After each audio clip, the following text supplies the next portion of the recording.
A ver, con todos los asistentes, muy buenas tardes. Quienes habla es el doctor Adrián Navarrete, soy cirujano general del Hospital San José de Chincha. Soy actualmente el presidente de la filial ICA de la Sociedad Peruana de Cirugía Endoscópica. El día de hoy nos hemos reunido pues para llevar a cabo una conferencia acerca del coronavirus y lo que es su impacto quirúrgico, ¿no? Además, también aprovecho para dar gracias al Consejo Regional 9, CNP de ICA, del cual también soy parte, soy miembro de este consejo, y agradecerle pues al doctor mío, al doctor Franco mío y al doctor Torrechán por considerarnos en esta oportunidad. Voy a invitar al doctor, en primer lugar, al doctor Juliano Borda, quien es el presidente de la Sociedad Peruana de Cirugía Endoscópica, además es el jefe de departamento de cirugía del Hospital Nacional Cayetano Heredia, también profesor de la Universidad Peruana Cayetano Heredia y miembro de la ALA-C, Colegio Americano de Cirugía de Cirujanos. Él tiene a su cargo la exposición del tema COVID-19 y cirugía de emergencia. Doctor, puede usted iniciar. Muchas gracias, Adrián. Mis primeras palabras para el agradecimiento al Consejo Regional 9 de ICA, a su decano, el doctor Julio Torres, y el secretario de Actividades Académicas, el doctor Franco Mío. Es un honor para nosotros, en representación de la Sociedad Peruana de Cirugía Endoscópica, poder dirigirnos a ustedes a fin de tratar un tema que todavía está en boga, que es el COVID-19, ¿no? Y en el caso específico de nuestra especialidad, si bien es cierto, al inicio los cirujanos no estábamos tan involucrados en este tema, hoy por hoy, pues todos los días vemos pacientes COVID en la emergencia, vemos pacientes COVID en nuestras hospitalizaciones, y para lo cual hemos tenido que organizarnos y hacer algunos flujogramas para el manejo de estos pacientes, y es justamente el tema que nosotros queremos compartir como cirujanos y como miembros de la Sociedad Peruana de Cirugía Endoscópica. Voy a compartir la pantalla para poder... Adrián, ¿me avisa si se ve bien? Sí, Adrián, ¿lo ves? Sí, doctor. Ok, muchas gracias. Nuevamente, el agradecimiento a este simposio de cirugía y COVID-19. El tema que vamos a tratar ahora es el de COVID-19 y cirugía de emergencia. Quería iniciar la exposición con esta diapositiva de la laguna de Huacachina, que fue, esta es una diapositiva en un gran banner que estuvo colocado en el Colegio Médico de ICA, y a la entrada del colegio médico que recibía a todos los invitados a nuestra última jornada macro-regional del sur de cirugía endoscópica y segundo taller macro-regional del sur de enfermería en cirugía videoendoscópica, que fue realizado unos días antes, unas semanas antes de todo este tema de la pandemia, ¿no? En febrero del 2020, entre el 20 y el 22 de febrero, hicimos este evento que congregó a casi 400 asistentes entre enfermeras y cirujanos y médicos de otras especialidades. Y esta fue nuestra carta de presentación. Nuevamente el agradecimiento al doctor Julio Torres, quien en esa oportunidad nos brindó toda la hospitalidad para desarrollar nuestro evento, ¿no? Esta es una de las fotos de la ceremonia de inauguración en los jardines, en la piscina del Colegio Médico de ICA. En verdad, los invitados internacionales que tuvimos, 4 invitados internacionales de diferentes países, de México, de Argentina, de Estados Unidos y de Brasil, quedaron totalmente complacidos y nosotros también muy complacidos por la hospitalidad que ustedes nos brindaron como Consejo Regional. En verdad, nuevamente nuestro agradecimiento. Ya metiéndonos un poco en el tema de cirugía y COVID, lo que tenemos que destacar pues es de que en diciembre del 2019, en China, se reportaron casos de esta neumonía de etiología bien determinada, y posteriormente se le denominaría COVID-19, ocasionado por el coronavirus, o el virus SARS-CoV-2.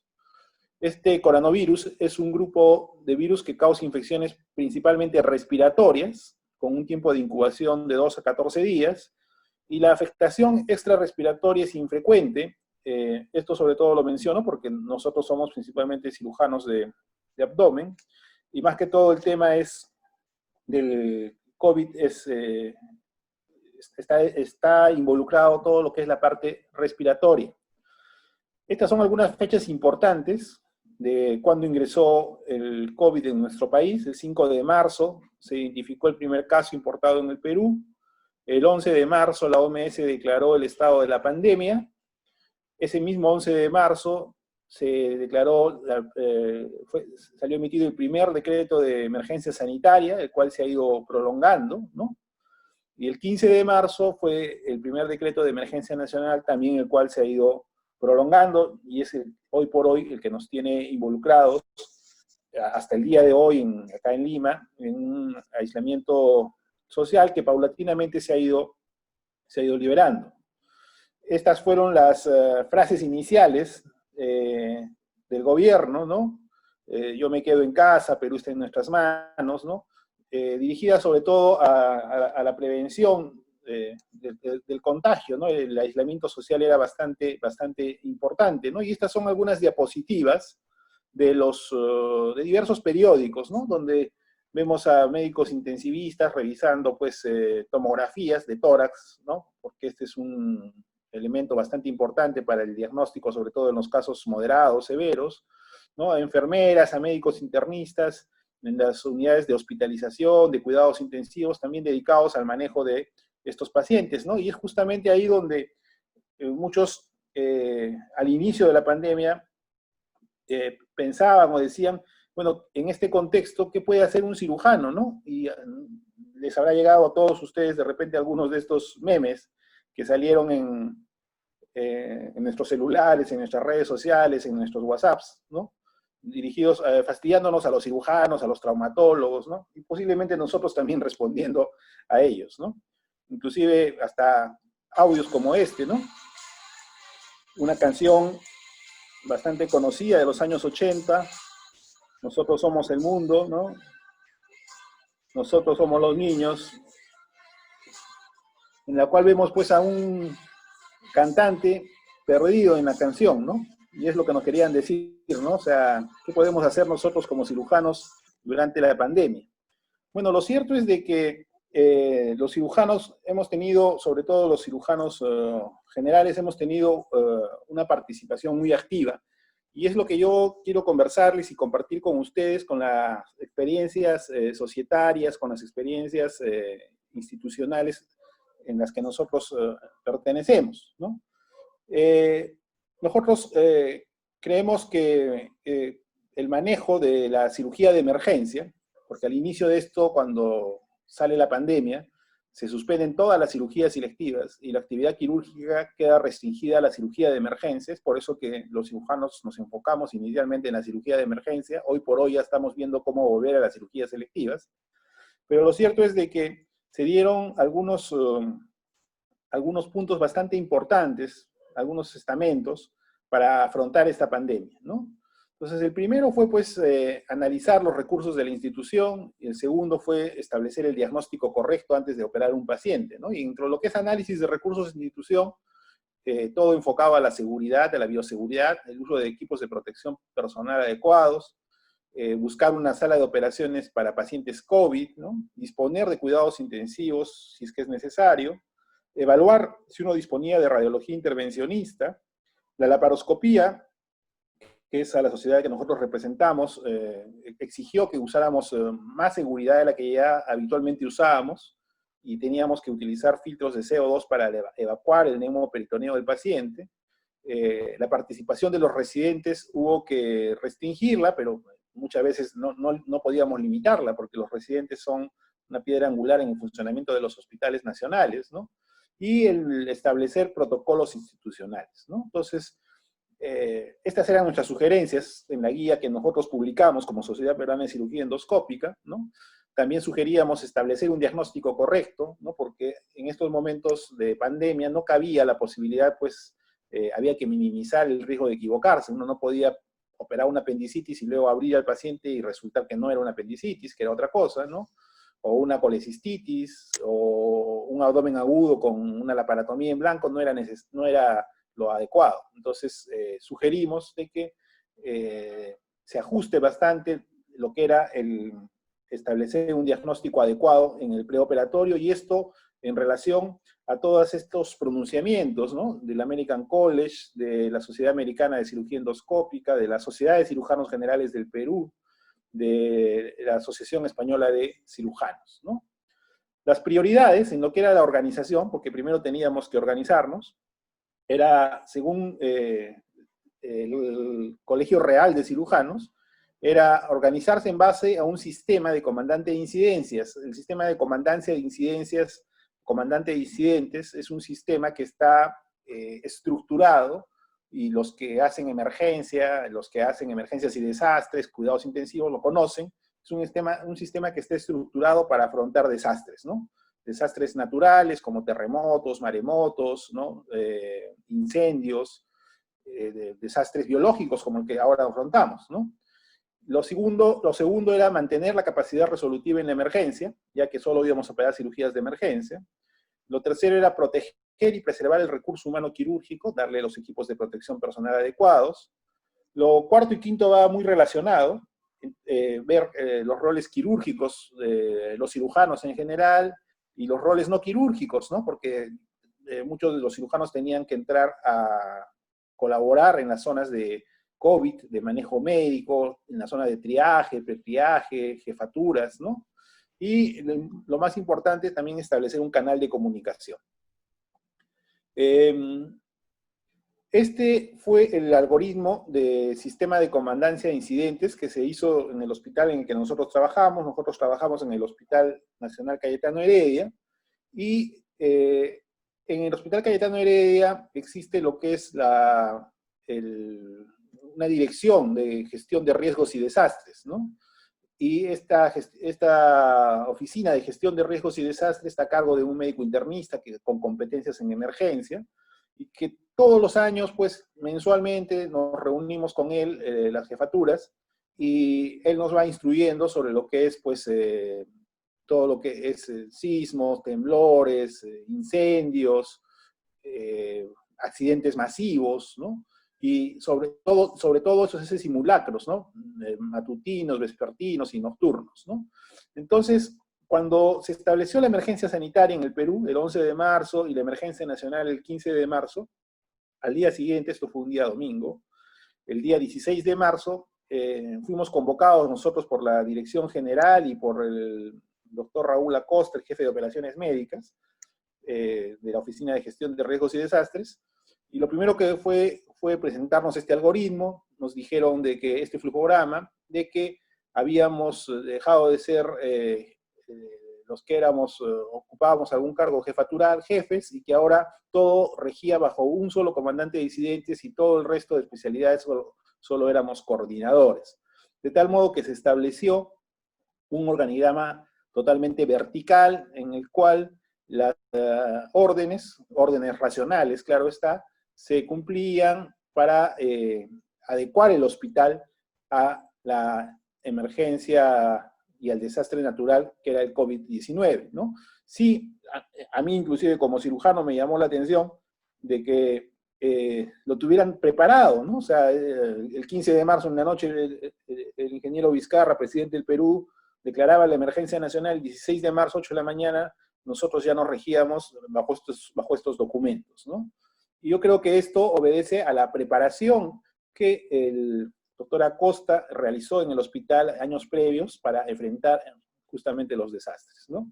Se adoptaron estas disposiciones, se estableció la comandancia de incidentes. En el caso propio de cirugía se designó un coordinador de área, se mantuvo un canal de comunicación, ya sea por vía electrónica. Lo más fácil fue el WhatsApp, en verdad, un canal de comunicación entre la comandancia, los coordinadores y los cirujanos mismos. Se estableció todo un sistema de reparto de equipos de protección personal, se mantuvo la capacidad resolutiva en la emergencia, se alternó roles quirúrgicos, lo que normalmente hacíamos, ¿no? Operar en sala de operaciones, atender en los tópicos, en los consultorios de urgencia, y roles no quirúrgicos, todas las especialidades, oftalmólogos, otorrinos, urólogos, cirujanos generales, traumatólogos, cirujanos plásticos, pasaron a realizar labores de triaje y pretriaje en el área de COVID. Los servicios quirúrgicos, que normalmente estábamos en una posición en nuestro edificio central, tuvimos que dejar nuestros servicios y migrar a unas zonas que llamamos zonas no COVID, que están en un hospital adyacente, que es el Hospital Noguchi. Al lado de nuestro hospital hay un hospital nacional de salud mental, Honorio Delgado y Noguchi, y ese hospital se adecuó también, liberó espacios, consultorios, liberó oficinas, y nos dieron cabida para que nosotros migráramos nuestros servicios quirúrgicos no COVID a esa zona. Dentro del mismo hospital se dispuso que una sala de operaciones en un edificio, que es el edificio de traumatología, fuera exclusivamente para COVID, y ese edificio fue para pacientes COVID quirúrgicos, ¿no? Prácticamente aislando la parte de COVID, ¿no? Se hicieron horarios rotativos, inicialmente no era necesario inclusive cumplir las 150 horas mensuales, progresivamente se ha tenido que reincorporar al personal para poder coberturar la atención de los pacientes, y se asignó un grupo de residentes y de asistentes a elaboración de protocolos y de investigación, ¿no? Y eso fue lo que se hizo a nivel del hospital y a nivel del departamento de cirugía. Este es un esquema bastante sencillo, ¿no? Reducido del hospital en el que nosotros trabajamos. El frontis, por acá por consultorio externo, hay una playa de estacionamiento, ¿no? Uno ingresa por la puerta central, y en esta zona está el consultorio, está radiología, laboratorio. Al fondo del primer piso, después de unos 100, 150 metros, está sala de operaciones central, 5 salas de operaciones.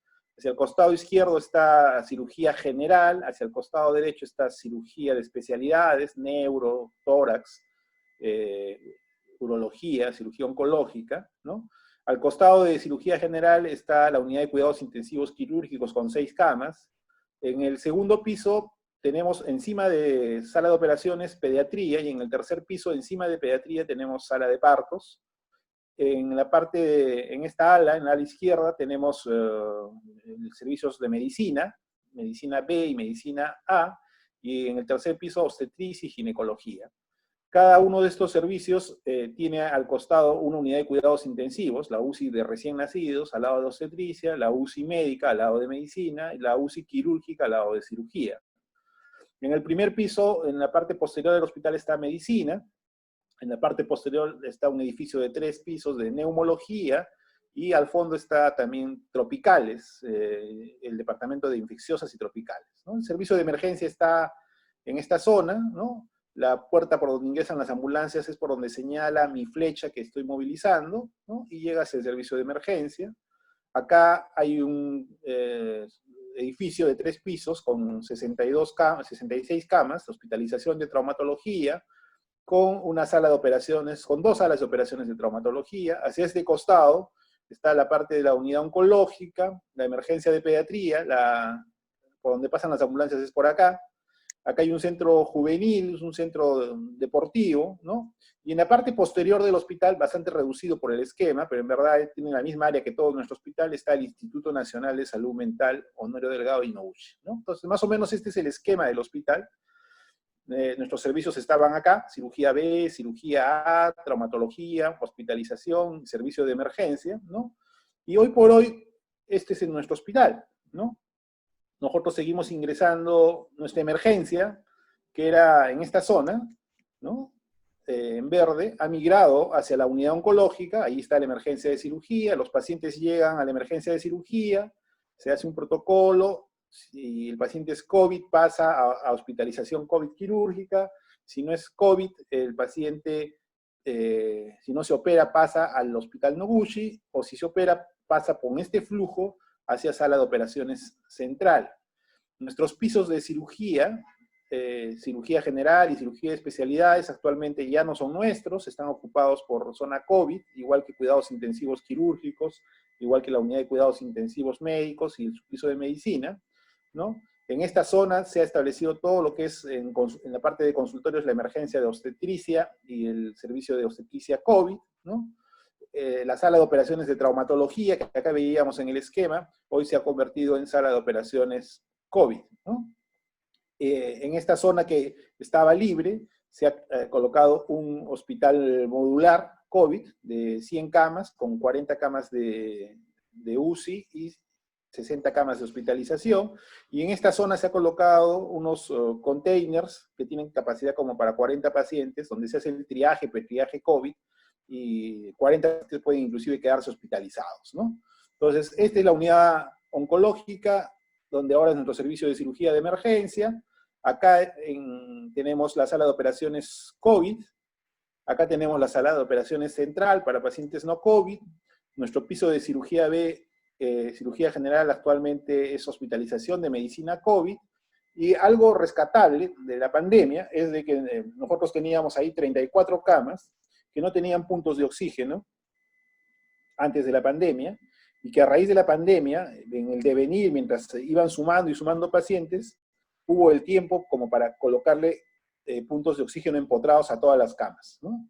Esto se ha hecho en cirugía general a raíz de la pandemia, y eso va a quedar para después como un legado, y también en la zona de cirugía A, la cirugía de especialidades que ahora es ocupada por medicina, el día de hoy están colocando los puntos de oxígeno empotrados para cirugía A.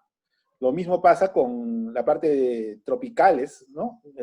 36 camas que también se han colocado puntos de oxígeno, ¿no? Nosotros hemos migrado como cirugía, de 22 camas de cirugía, hemos migrado hacia el hospital Noguchi, en una zona totalmente aireada, con mucho menos incidencia de probabilidad de COVID. La zona de triaje o pretriaje tiene estos containers, ¿no? Que son zonas para hacer triaje, pretriaje de los pacientes COVID. Ahí se decide si se va a su casa, si se queda hospitalizado, o si queda en observación en ellos mismos. Y el hospital modular está en esta zona, que es una foto del hospital modular que se inaugura justamente mañana, donde hay, como les decía, 55, 60 camas de hospitalización y 40 camas de UCI con ventilación mecánica y todo lo que es monitoreo. Entonces, esta ha sido la organización que hemos tenido nosotros en el Hospital Cayetano Heredia, y también que la hemos tenido en el Departamento de Cirugía. Actualmente, de acuerdo a esta escala dinámica de la Asociación Española de Cirujanos, nosotros nos catalogamos como un hospital de alerta 4, ¿no? 50-75% de nuestras camas están ocupadas por pacientes COVID, ¿no? Y hoy día en la mañana conversábamos con el epidemiólogo y con el director adjunto del hospital, y justamente decíamos que, en resumidas cuentas, de tener un solo hospital de 400, 450 camas, que era el Hospital Cayetano Heredia, actualmente estamos manejando como hospital 3 hospitales, ¿no? El Hospital Noguchi, que ahí tenemos cerca de 60, 70 camas entre medicina, traumatología y cirugía. El hospital modular temporal para atenciones de pacientes COVID, que son 100 camas, y nuestro hospital habitual, que son 450 camas a 500 camas, ¿no? Entonces, en 3 meses hemos tenido que hacer todo esto, y cada día son a veces decisiones diferentes, de acuerdo a la necesidad de los pacientes, ¿no? Estamos acá en Alerta 4, como les decía.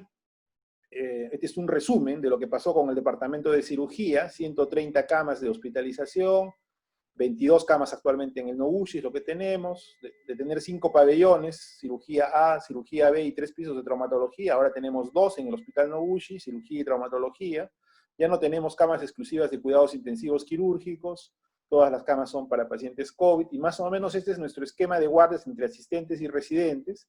Y acá lo que hay que destacar es que la jefatura de guardia de todo el hospital está a cargo de un cirujano en la mañana y un cirujano en la noche. Entiéndase por cirujano que esta función la desarrolla a veces un urólogo, un cirujano de tórax, un neurocirujano, un cirujano general o un traumatólogo. Tenemos un grupo de cirujanos que van a apoyar a la parte de triaje del COVID, y tenemos también un grupo de cirujanos o residentes que van a apoyar a la parte de triaje general. Y en hospitalización COVID, hemos tenido hasta 5 residentes por día apoyando al personal de medicina interna, de neumología, de infectología para el manejo de los pacientes COVID. Entonces, esas eran algunas palabras sobre lo que es la organización, que es importante para ver cómo vamos a manejar la cirugía de emergencia. El tema de la protección personal, tuvimos que leer algunas recomendaciones, la recomendación del Colegio Americano de Cirujanos sobre equipos de protección personal de acuerdo a la zona donde uno se desempeña, donde desempeña sus funciones, la recomendación de la secuencia de colocación y retirada para operar pacientes COVID en emergencia, ¿no? Y vale acá la pena resaltar algo, que ninguna de las dos guías, ni la del Colegio Americano de Cirujanos, ni la de la Asociación Española de Cirujanos, ni la de los colombianos, reconoce al overol blanco que nosotros tanto vemos como parte del equipo de protección personal. O sea, el equipo de protección personal básico está implementado por una bata impermeable, una mascarilla de este tipo, ¿no? O un respirador, ¿no? Las gafas, la pantalla de cobertura facial, los guantes de nitrilo, el gorro y un calzado exclusivo cerrado para esa zona. Pero el overol blanco, el mameluco, como lo queramos llamar, no está contemplado en las guías internacionales, ¿no? Este es un virus respiratorio, ¿no? El overol blanco era un equipo de protección para lo que era el ébola, ¿no? Entonces, en base a estas recomendaciones, la parte de epidemiología del hospital estableció un sistema para lo que era el equipo de protección personal y para tener y asegurar todo lo que era papel, alcohol gel y jabón en todos los centros, en todos los pabellones. Se estableció un grupo de gestión, un grupo de bioseguridad y un grupo de disponibilidad para poder asegurar que el personal estuviese protegido. Siempre ha habido, ¿cómo se llama?, quejas, ¿no?, del personal, con justa razón. A veces uno llega y no encuentra el equipo de protección personal completo, pero la gestión ha tratado de, en todo momento, solucionar y brindar el equipo de protección adecuado, ¿no? Les cuento, y yo comentaba con algunos colegas eso, ¿no? O sea, cuando inició esta pandemia, a las 2 o 3 semanas nos dieron gafas a todos, ¿no? Esas gafas tipo buzo, herméticas, ¿no? Hace un mes y medio, a todo el hospital, residentes y asistentes, se les dio respiradores, estos respiradores 3M, ¿no?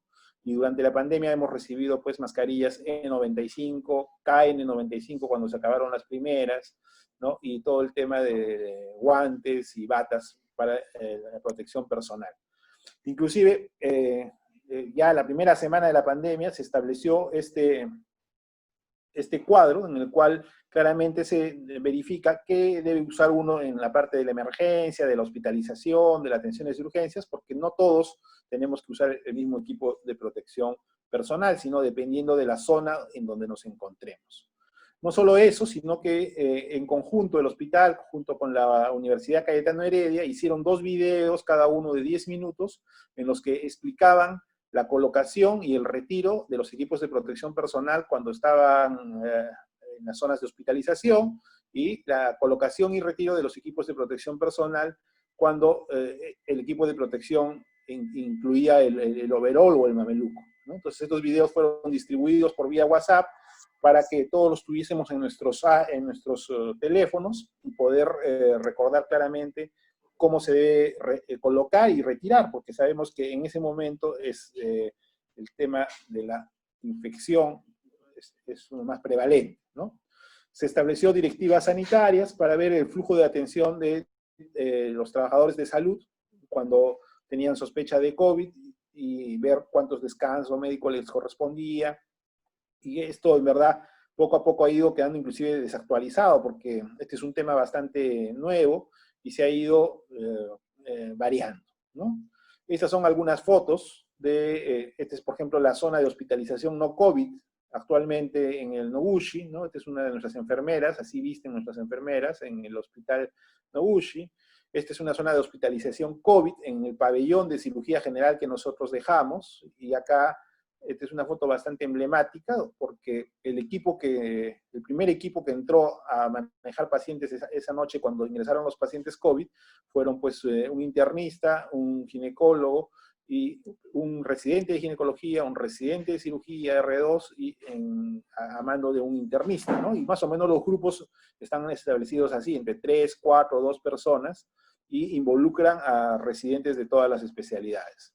Esta es una foto de lo que es la oferta móvil del triaje, de los containers que yo les mencionaba, donde se hace el triaje. Estos containers son así por dentro y tienen inclusive hasta capacidad para hospitalizar a cerca de 30, 40 pacientes. No es el objetivo de ellos, pero la demanda de los pacientes en ocasiones ha hecho que tengan ese número de pacientes hospedados ahí, ¿no? La sala de operaciones COVID, esta es la primera cirugía COVID que se realizó en el hospital, fue una operación ginecológica a cargo del equipo de ginecología. Actualmente nosotros tenemos un piso quirúrgico, entre 8 a 10 pacientes de todas las especialidades. Este es nuestro residente de primer año, curando a un paciente que fue operado de una laparotomía. Y esta es una cirugía de la semana pasada en la sala de operaciones COVID, ¿no? Donde participan en conjunto los equipos de cirugía de tórax, cirugía general y cirugía de cabeza y cuello, por un paciente que tuvo que hacerse una cervicotomía y una toracotomía, porque el paciente tuvo una perforación esofágica cervicotorácica por un cuerpo extraño, ¿no? Entonces, y el paciente era COVID, y tuvo que tomar todas estas previsiones.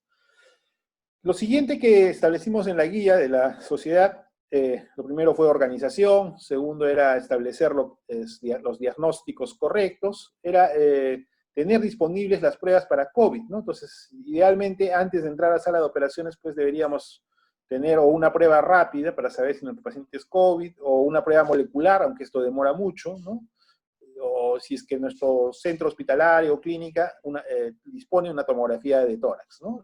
Lo siguiente, establecer protocolos y guías, y lo otro, establecer un manejo individualizado, ¿no? Estos gráficos, creo que ya no vale mucho la pena recordarlo, que todos lo manejamos, ¿no? Cuando aparece la IgM, cuando aparece la IgG, cuando es más sensible y específico la parte de la prueba molecular, y cómo poco a poco la tomografía de tórax también está en los primeros días, y cómo va evolucionando el paciente hasta ya ser un paciente que no contagie, ¿no?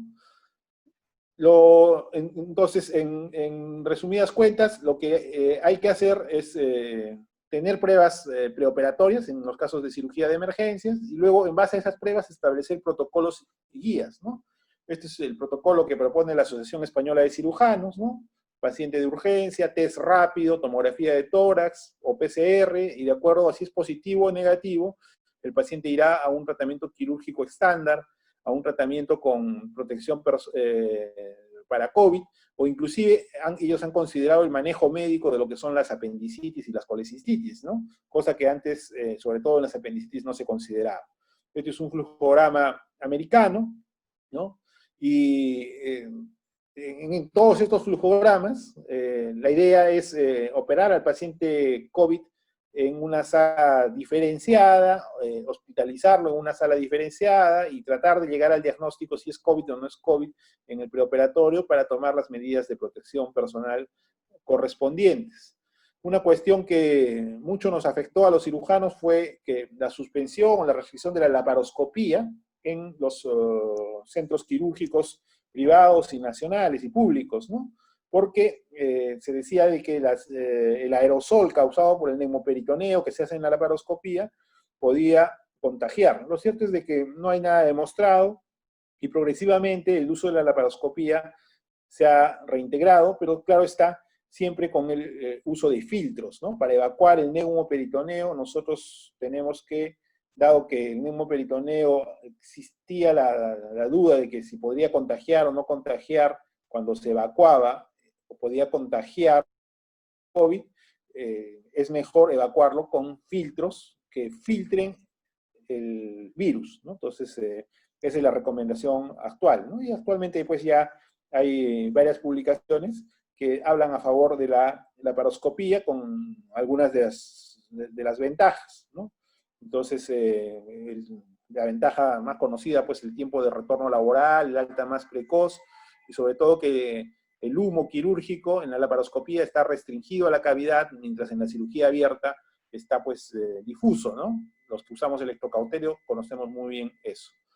Tal como lo decía la guía de la Sociedad de Cirugía Endoscópica publicada en el mes de abril, no solo era pues revisar los protocolos y las guías, sino establecer flujos institucionales, ¿no? Y así es que lo hemos hecho. Esta es una foto de la carátula de la guía realizada para manejos de pacientes que requieren cirugía de emergencia durante la pandemia en nuestro hospital. Este documento ha sido elaborado por cirujanos generales, se han involucrado a residentes y a las jefaturas, ¿no? Este es el algoritmo que nosotros seguimos, ¿no? Nos preguntamos si es una cirugía de emergencia. Si no es cirugía de emergencia, bueno, no se realiza ningún tipo de cirugía, las electivas están suspendidas. Si es una cirugía de emergencia, lo que hay que determinar si el paciente es COVID positivo, ¿no? Y la determinación si es COVID positivo pasa pues por una prueba rápida, por una radiografía de tórax, por una confirmación tomográfica, si es que es necesario, no es que en todos los pacientes sea eso. Y si es que llegamos al tema de determinar que el paciente es sospechoso o es COVID positivo, siempre nos repreguntamos si es posible algún tipo de manejo antibiótico o conservador, como por ejemplo en los casos de la vesícula, que se puede manejar en forma conservadora, las colecistitis, ¿no? O los plazones apendiculares, y si es quirúrgico, lo sometemos a cirugía, ¿no? En estos meses, cirugía abierta, con equipo de protección personal completo, pero ya se ha contemplado la posibilidad de usar en algún momento la cirugía laparoscópica. Si el paciente sale negativo a COVID, el paciente puede ser sometido a una cirugía abierta o laparoscópica con protección estándar, ¿no? Y este es el algoritmo que más o menos tratamos de respetar de acuerdo a las pruebas que disponemos en el hospital, ¿no? También hemos sugerido, después de establecer un diagnóstico adecuado de COVID y un diagnóstico adecuado quirúrgico, después de ver y revisar protocolos, guías y hacer un flujo institucional propio, establecer un manejo individualizado del paciente, ¿no? Entonces, la tendencia en el mundo ha sido a tratar de operar lo menos posible por varias razones, ¿no?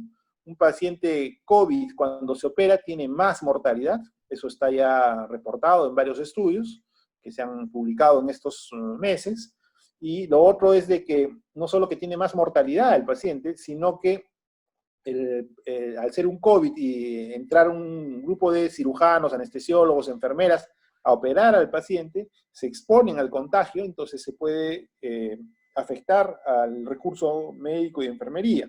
Entonces, nosotros en la Sociedad Peruana de Cirugía Endoscópica lo que establecimos fue dos tipos de recomendaciones. Estas recomendaciones fueron adaptadas de una idea para el manejo de la enfermedad vesicular propuesta por el doctor Strasberg en Estados Unidos. Nosotros lo adecuamos su idea y establecimos una clasificación individualizada propia de nosotros, ¿no? Recomendación M en azul, manejo médico conservador, y recomendación Q es un manejo quirúrgico, ¿no? Estas recomendaciones están publicadas en nuestra revista de la Sociedad Peruana de Cirugía Endoscópica, ustedes pueden revisarla, ya es un artículo que está en prensa, ¿no? Para mostrarles nada más cómo subió la lectura de la revista después de que nosotros publicamos la guía de recomendaciones con un grupo de cirujanos de la Sociedad Peruana de Cirugía Endoscópica, y cómo, miren, el pico de lectura, ¿no? En verdad ha salido mucho publicado de COVID durante todos estos meses, ¿no? Pero el tener un documento propio nacional yo creo que ha ayudado a los cirujanos, ha ayudado a la comunidad médica, quirúrgica, y sobre todo en la parte de nosotros, nos ha favorecido en cuanto a la lectura de nuestra revista y al ingreso de nuestra revista, ¿no? Entonces, en casos específicos de cirugía general, cirugía de emergencia, por ejemplo, la apendicitis aguda no complicada, esa apendicitis que llega con menos de 12 horas de evolución, menos de 12, 18 horas. Claramente antes todos los pacientes eran quirúrgicos, ¿no? Ahora en el mundo se ha propuesto manejarlos médicamente. Sin embargo, nosotros lo que propusimos fue hacerlo solo en casos seleccionados y una vez establecidos protocolos institucionales. Sabemos que el 20 a 30% no va a responder a ese manejo médico y va a tener que ser operado. Y si el paciente iba a ser operado, se debía considerar la cirugía laparoscópica solo si la institución tenía los recursos apropiados de protección personal, considerando los filtros de CO2 para evacuación de neumoperitoneo. Si no los tenías, la cirugía abierta era el estándar, ¿no? Lo que se recomendaba también acá era el tema de considerar la anestesia regional. La anestesia regional evita la intubación del paciente, y la intubación sabemos que es un procedimiento que aeroliza, y al aerolizar el personal puede contagiarse, ¿no? Entonces, estas fueron recomendaciones iniciales, ¿no? La apendicitis aguda con peritonitis, sabemos que la peritonitis tiene que operarse y debe hacerse pues con la técnica que mejor manejemos, siempre y cuando tengamos los filtros de CO2, si es que queremos hacer la laparoscopía. Y el plastrón apendicular, pues ya sabemos que siempre se le ha dado manejo médico. Lo mismo para la colecistitis aguda leve, moderada y severa, ¿no? Tratando siempre de dar prioridad al manejo médico, pero ojo que el manejo médico tiene una tasa de fallas de 20 a 30%, y es justamente en esos pacientes que si es que falla, tenemos que operarlos, ¿no? Hay estudios también que demuestran que el manejo médico expone al paciente pues 3 o 4 días de hospitalización, mientras el manejo quirúrgico uno puede operar al paciente y al día siguiente el paciente estar de alta. Hay que valorar eso, ¿no? Sobre todo si lo hace por cirugía laparoscópica, y siempre y cuando dispongamos de los filtros de CO2. En las colecistitis severas, la recomendación pues es una colecistectomía percutánea o quirúrgica, según los recursos de la institución, ¿no? Entonces ya ahí ya no vamos a sacar la vesícula, sino solo vamos a hacer un drenaje.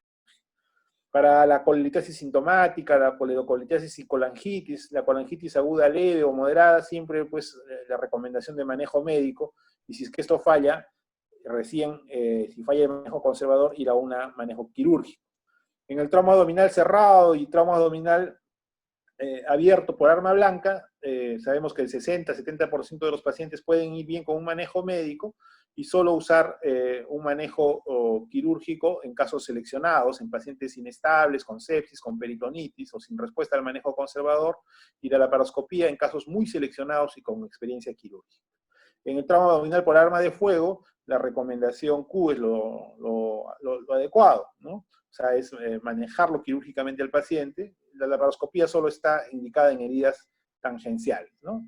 La recomendación de manejo médico en trauma abdominal por arma de fuego, los colombianos tienen mucha experiencia, nosotros no la tenemos, pero solo se debería dar en casos muy seleccionados en nuestro contexto, en los que haya heridas tangenciales. La obstrucción intestinal por adherencias, el manejo médico, el 80% va a responder, y si es que no se responde, ir a un manejo quirúrgico, y si vamos a hacer la laparoscopía, nuevamente para remarcar que debemos usar equipos de filtración de CO2.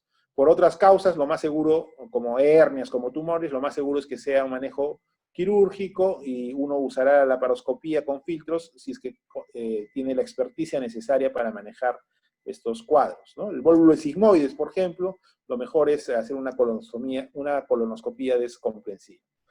Las hemorroides trombosadas, los abscesos perianales o infección de tejidos blandos, que son también cirugía de emergencia, el manejo médico puede ser la primera opción, pero el manejo quirúrgico con anestesia local, sobre todo, debe estar reservado para casos severos, en los que se necesite una hemorroidectomía, trombectomía o un drenaje quirúrgico amplio en sala de operaciones, siempre tratando de usar el manejo con anestesia local o con anestesia regional, evitando intubar al paciente, ¿no? Este es un caso, por ejemplo, que nos llegó en el primer mes en la cirugía de emergencia, y las recomendaciones pues estaba evitar lo que era realizar endoscopías digestivas, porque aerolizan, evitar intubar, porque aeroliza, evitar la laparoscopía. Pero llegó el paciente, ¿no? Llegó un paciente con un antecedente de un trauma abdominal hace algunos años, y este trauma abdominal había ocasionado una hernia diafragmática, y el paciente llegó séptico, ¿no? Con el estómago encarcerado, ¿no? y miren la tráquea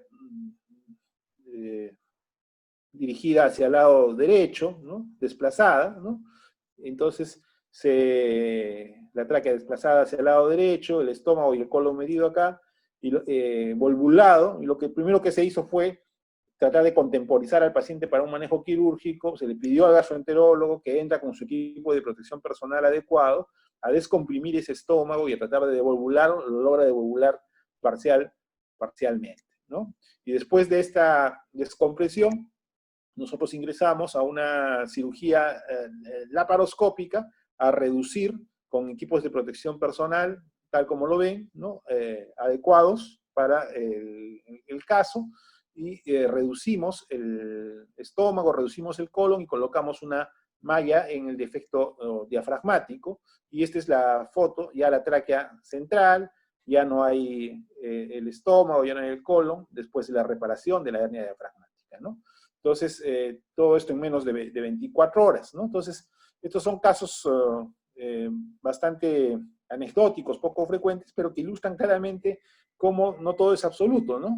Las recomendaciones son: no use la laparoscopía, no use endoscopía, evite usar, ¿no? Evite usar la endoscopía, evite usar la laparoscopía, evite intubar al paciente, pero este paciente ameritó todo ese manejo y al final se beneficia porque el paciente después de 2 o 3 días se va de alta, y si hubiéramos tenido que manejar esto por vía abierta hubiese sido mucho más complicado.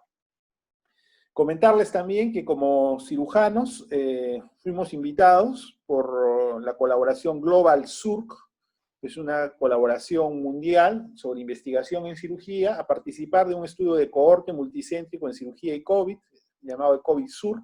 El líder en el Perú es un médico investigador que actualmente está en Estados Unidos, peruano, ¿no? Junto con una interna de medicina de la universidad en la que nosotros trabajamos, en la Universidad Cayetano Heredia. Entonces, ambos se encargaron de difundir, de solicitar la difusión a través de las sociedades quirúrgicas de este estudio de cohorte multicéntrico. Él es Sebastián Xu. El objetivo era generar evidencia para la toma de decisiones en pacientes sometidos a cirugía, generar evidencia global, ¿no? Estos son los países que han participado. Este estudio termina recién en septiembre, pero ya han hecho una primera publicación con los pacientes operados pues en Europa, en Asia, ¿no? Y los pacientes, no todos los pacientes, sino todos aquellos hospitales que reportaron a esta gran base de datos que tiene su sede en Birmingham, en el Reino Unido. Y lo que establecieron ellos, pues, en el título fue complicaciones pulmonares y mortalidad en pacientes que van a cirugía y los pacientes están con una infección de COVID, ¿no? Es un estudio de cohorte internacional, y estos fueron los resultados, ¿no? A los 30 días había alrededor del 20% de mortalidad, o sea, había el 50% de estos pacientes que podía complicarse con temas pulmonares, ¿no? Y de los pacientes que ingresaron al estudio, solo el 25%, la cuarta parte, tuvieron un diagnóstico preoperatorio, el 75% tuvo un diagnóstico posoperatorio, ¿no? Y los factores de riesgo identificados para mortalidad en esta cohorte quirúrgica pues, fueron sexo masculino, edad más de 70, ASA grado 3, 4, diagnóstico de cáncer, cirugía de emergencia y una cirugía mayor, ¿no? Entonces, la conclusión, ustedes la pueden leer: las complicaciones posoperatorias y la mortalidad es más alta que en la era pre-COVID, ¿no? En la era pre-COVID la cirugía de emergencia tenía una mortalidad que no superaba el 10%, ¿no? Ahora llegamos al 20%, ¿no? Para finalizar, solo quiero agradecer nuevamente al Consejo Regional 9 de Ica, a su decano, al doctor Julio Torres y al doctor Franco Mía, por la invitación a participar con ustedes, y quedamos abiertos a las preguntas que ustedes puedan generar. Muchas gracias. Gracias, doctor Leno. Para agradecerles también por su excelente ponencia, muy esquemática, muy didáctica. En aras de tiempo, pues vamos a pasar a la siguiente ponencia. Vamos a dejar las preguntas y los comentarios para al finalizar la ronda de exposiciones. A continuación, voy a invitar a la doctora Nancy Mendoza, quien es jefa del Servicio de Cirugía Pediátrica del Hospital Nacional 2 de Mayo. Ella también es miembro de la Junta Directiva de la Sociedad Peruana de Cirugía Endoscópica y también ha sido fellow del American College of Surgeons. Doctora, la invitamos para que exponga su tema, que es cirugía pediátrica y COVID-19. Adelante, doctora.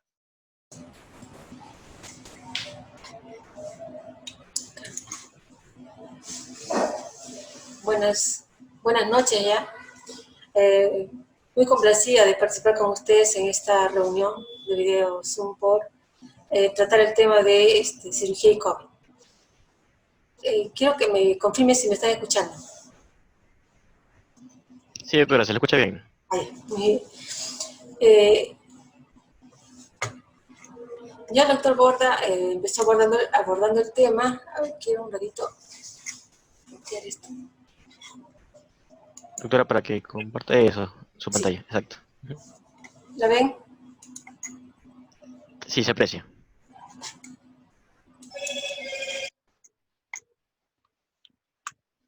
Bueno, usted sabe que el COVID en niños es, digamos, mucho más benigno. Los pequeños desarrollan pues cuadros oligosintomáticos, etc. Y que esta pandemia llegó al país en el mes de marzo y bueno, ha ido migrando, vemos el mapa de cómo ha ido migrando, ¿no? Norte, oriente y ahora se está empezando al sur. Y con ello pues esta gráfica nos indica cómo han ido creciendo el número de pacientes diario. El día de ayer, el día 29, casi 3.500 pacientes por día diagnosticados. Y bueno, aquí vemos algo sobre cómo está yendo las estadísticas, ¿no? En el día 106, el día de ayer, esto es lo que se confirmaba. Casos confirmados, 282.365, estos son en total, ¿no? Esas son las altas, 121.000, y los fallecidos, 9.504. En el caso de niños fallecidos, 128. O sea, los niños también están siendo afectados y también están muriendo. En menor cantidad, pero bueno, está ocurriendo, ¿no? El dato exacto de los niños confirmados el día de ayer no lo he tenido, pero aquí tenemos estadísticas. Miren, en Europa aproximadamente el 10% de toda la población afectada eran niños. En China ellos reportaron el 1%. Y en Corea lo dividieron en grupos etarios, miren, de 0 a 9 años, el 1.1, y en los niños ya más grandes, de 10 a 18, 5.2% pertenecían a ese total. Aquí vemos otro reporte del día 19 de mayo, donde se reporta, miren, 4.300 niños afectados por COVID. Este es el reporte de ayer de la mortalidad, ¿no? Adultos mayores, 6.552, el adulto, digamos, joven, 2.824. Y aquí vemos los jóvenes, 86, los niños, 32, y el resto ya son adolescentes. Entonces, en total llegan a ser lo que hemos visto en el gráfico anterior, 128 pacientes. En cuanto a las manifestaciones clínicas en los niños, en los adultos, pues sabemos que tienen tos, fiebre, dificultad respiratoria, dolor de cabeza, etc. En los niños, los síntomas como que también son un poco diferentes, ¿no? La fiebre lo tienen el 41.5%, tos 48.5%. El dolor de garganta casi no lo manifiesta el niño, lo que se ve es en el examen físico un eritema faríngeo, que es el 46.2%. La respiración rápida, 28.7%. Y luego otros síntomas que ya no vemos en adultos, ¿no? Por ejemplo, rinorrea 7.6, fatiga 7.6, manchas en la piel, dolor abdominal, vómitos 6.4 y diarreas en 8.8%. Estos niños entonces que son oligosintomáticos, casos leves y que tienen escasa letalidad, como hemos visto, también desarrollan pues cuadros graves, ¿no? Uno de ellos, lo que se ha descrito con afectación del tubo digestivo, del miocardio, pulmón, riñón, etc., que es la enfermedad de Kawasaki, y que realmente ya hay una publicación que dice que no es enfermedad de Kawasaki, sino es esta enfermedad. Es una reacción multisistémica inflamatoria de los niños asociada con, ¿no? Los primeros casos en Perú ya fueron reportados el 2 de marzo, diagnosticados a fines de mayo, por lo tanto, y también en casos de shock, incluso por sobreagregación bacteriana, ¿no? Esta es una publicación de la autora Yaque, que ha sido efectuada recientemente, ¿no? La autora ha acogido el PubMed y ha hecho revisión bibliográfica de las publicaciones de los niños de 0 a 18 años, ¿no? Desde el mes de febrero hasta el mes de marzo. Encontró 115 artículos y de los cuales 31 para ellos fueron relevantes y la mayoría han sido realizados en China. Así que encontró, mira, aquí tenemos su resumen. Que esta enfermedad es poco frecuente en niños y que la salud se ve poco comprometida en ellos, ¿no? La presentación clínica más común es tos, fiebre y eritema faríngeo, como les había comentado. Los casos graves pueden presentarse con taquipnia y el curso de la enfermedad es de 2 semanas aproximadamente. Habla sobre los hallazgos del laboratorio, etc. El manejo es sintomático y los casos graves deben estar enfocados a brindar soporte respiratorio como en el adulto.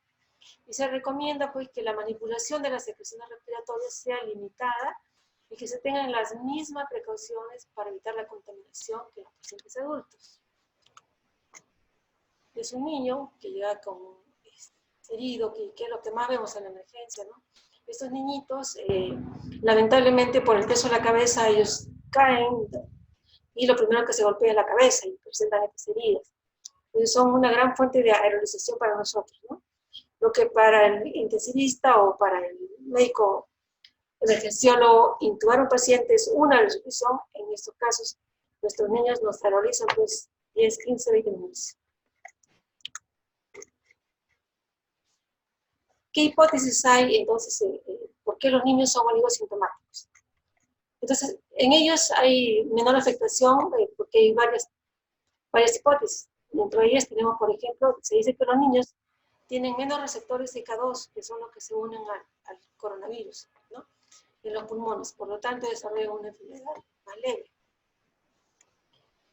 También se plantea la ausencia del daño endotelial que tiene el adulto, ¿no? Y que por lo tanto eso en el adulto facilita el aumento de la respuesta inflamatoria al SARS-CoV-2, ¿no?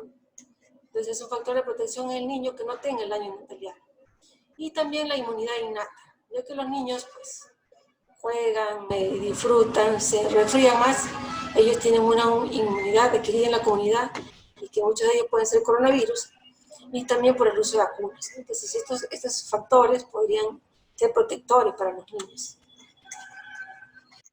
Fontanet, que es un científico que asesora al gobierno francés, él ha manifestado, por ejemplo, lo que ha visto en la pandemia que han tenido en su país, que los pequeños tienen una carga viral de SARS-CoV-2 tan elevada como los adultos, y que el 41% de esos niños son asintomáticos. Conversamos un poco aquí entonces del Kawasaki, ¿no? Se ha venido comentando ya que Kawasaki es una forma, digamos ya, moderada, grave, porque hay diversos grados de severidad. En el Reino Unido se hizo un estudio con 58 niños que presentaron estos síntomas inflamatorios severos. 8 hospitales de Inglaterra fueron los que informaron los pacientes y se demuestra que este síndrome de Kawasaki no es realmente un síndrome de Kawasaki, sino que es una patología diferente, denominada síndrome sistémico inflamatorio pediátrico, asociado al COVID-2. Sus siglas son PIMS-TS o MIS-C, ¿no? Síndrome multisistémico inflamatorio asociado al COVID. Entonces, se han notificado al menos unos 200 casos en Inglaterra y la mayoría se recuperaron. Entonces, ¿qué pasa con este síndrome? Aquí, pues los órganos se inflaman. ¿Y quiénes se van a inflamar? Los órganos que tienen los receptores secos, ¿no? Dentro de ellos el corazón, los pulmones, los riñones, el cerebro, la piel, ojos y órganos gastrointestinales también. Por ello que los niños desarrollan diarrea. A fines de mayo de este año, en los primeros días de junio, ya se comenzaron a reportar en el país niños con este MIS asociado a COVID, ¿no? Y los síntomas más frecuentes han sido fiebre, cansancio, ojos y lenguas rojos, erupción de piel, dolor en hinchazón de las extremidades, inflamación de los labios o lengua y dolor abdominal. Muy importante aquí, porque miren, estos niños vienen por dolor abdominal, vienen por vómitos, vienen por fiebre, ¿no? Y incluso diarreas. Y muchas veces son confundidos con cuadros quirúrgicos y acaban siendo operados. Entonces, hay preocupación porque pueden desarrollar estos niños posteriormente cardiopatías. Debido a la inflamación severa que ocurre, las coronarias pueden alterarse y pueden generar coronariopatías con aneurisma, ¿no? Entonces, esta es una enfermedad que recién se está conociendo bien con el transcurso de la pandemia. Hemos tenido, por ejemplo, un caso de estos de MICE, operado en otro hospital pensando en una apendicitis aguda. Si bien es cierto, las publicaciones de los casos no operados registran pues un periodo de internamiento de 10 días, el paciente que hemos tenido acá ha estado 18 días hospitalizado. Eso indica pues y estuvo muy grave, ¿no? Incluso con dosis inotrópica, que la morbimortalidad de los pacientes COVID operados aumenta, ¿no? Lo que ha dicho el doctor Juliano Bon. Entonces, hay retos en medicina, pues en esta época. Mi hospital es un hospital COVID, nosotros hemos perdido ya nuestro ambiente de hospitalización. Este ambiente ha sido ocupado ahora por pacientes COVID de adultos y estamos ubicados en lo que era la emergencia pediátrica, ¿no? Tenemos ahí algunos ambientes, algunas camas para hospitalizar a los pacientes que sean COVID operados y otros para no COVID, ¿no? En ambientes diferenciados. Entonces, aquí tenemos que realizar, pues, el personal de salud, tenemos medidas extremas que realizar para combatir la enfermedad, y otra de las medidas importantes a ejecutar por el personal de salud es disminuir cualquier riesgo de aumento o propagación de la enfermedad, ¿no? El COVID es una pandemia de alta propagación, alta letalidad, y pues nuestro fin tendría que ser, pues, disminuir los contagios. ¿Cuáles son los desafíos en la cirugía de niños en épocas COVID? Pues estamos en una pandemia donde las cirugías tienen un riesgo elevado. Por lo tanto, estas deben estar contraindicadas. Eso de ahí tenemos que partir del principio que debemos operar menos. Por lo tanto, el cirujano se enfrenta al desafío de optar por un tratamiento conservador, pero seguro para el paciente. Si es que el paciente tiene un diagnóstico de una patología de resolución quirúrgica urgente, pues no tiene que esperar, eso sí tiene que solucionar. Pero si tenemos un paciente que podría ir bien con el tratamiento conservador y podría ser seguro para él, debemos enfrentar este tratamiento, sobre todo para disminuir la mortalidad de estos niños, ¿no? Y además, para proteger al personal, evitar que este paciente esté mucho más tiempo en el hospital y con el riesgo de contagiar al personal. Entonces, la cirugía queda restringida solo a verdadera emergencia, como lo he hecho el doctor. Estando ya en el ambiente de urgencia, entonces estos pacientes, como les venía contando, tienen un tratamiento en ambientes diferenciados. Entonces, en un lugar están los pacientes posible COVID y en otro lugar los no COVID, ¿no? Es recomendable, entonces, que solo haya un acompañante por los niños, y si los niños son grandes, sin acompañante, ya se quedan los niños solos, ¿no? El uso de mascarillas, tanto el acompañante como el niño. Es recomendable también los FFP2 por el alto porcentaje de asintomáticos en las emergencias e incluso en las áreas no COVID, porque como decimos, los niños son asintomáticos. Vienen sin ninguna molestia y podemos estar teniendo un paciente COVID. El abdomen tiene que ser examinado sin ocultación en lo posible para evitar contagios, evitar la cercanía, evitar movilizar el EPP, evitar el llanto en los niños, si acaso lo permite, no debemos examinar el abdomen tan meticulosamente, ¿no?